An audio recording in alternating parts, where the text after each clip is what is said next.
And the first one is we're traveling from India to heaven by the looks of the question. It comes from Adnan Ahmed Lake Saab from India. Assalamu alaikum Adnan Saab, and Jazakumullah for your question. It's a very brief question, in fact probably one of the shortest ones we've ever had, and as a Saab I'll start with you on there. Are there any limitations in heaven? It's followed by at least 5 question marks, so over to you. Perhaps the number of question marks lets us know. The words are few, but it's the application of this, the angles and aspects are so many, so vast.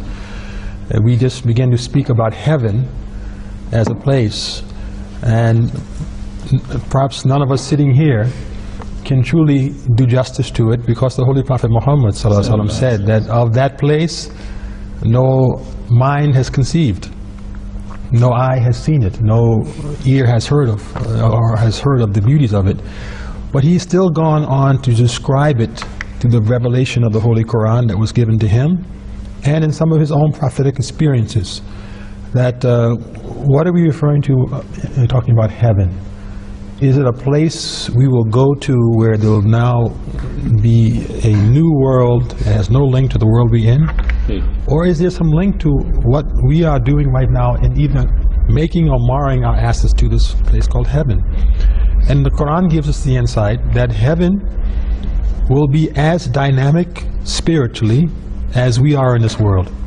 And I prefer to think of it in a positive way, because there's no negative heavens. So it's either going to be some form of fashion of goodness, of progress, of experience that we would love to have in this world with our Creator. And so I give the reference that in the Holy Quran there's a beautiful prayer we offer even now in this world. But the link is to the next life. And this is in Surah Al-Tahrim, chapter 66 of the Holy Quran. The verse number is verse number 9. In this verse, Allah is referring to those who enter, excuse me, enter heaven. It is وَيُدْخِلَكُمْ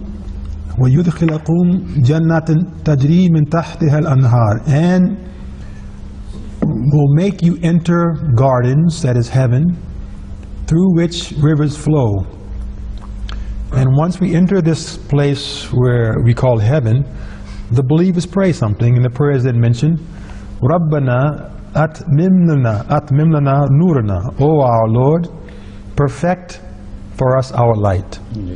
Waghfir lana, and forgive us, innaka ala kulli shay'in qadir, verily you have power over all things. This, I believe, leads to the answer that of the question that comes before us.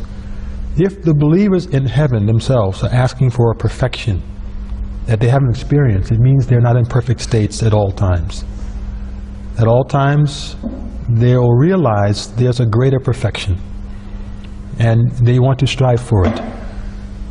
In this world, for instance, if we complete education of maybe the high school degree, we say, we feel this is a great accomplishment, and we celebrate that occasion. But then you meet someone in the world that says, well, I have now a BA, a BSc. And knowing that knowledge, you say, well, I can't be satisfied with this degree of knowledge and this achievement I have. I want to strive now for the BSc, the BA.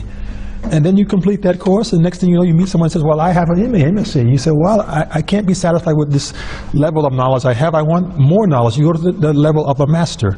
And from there on to the level of doctorates and specialization, and it just goes on and on, even in this world, of degrees of excellence in education. What degree of knowledge do we have of Allah subhanahu wa ta'ala is our heaven. So it's a degree of knowledge and a degree of excellence based on that knowledge, the nearness to God and understanding of God. That is our heaven.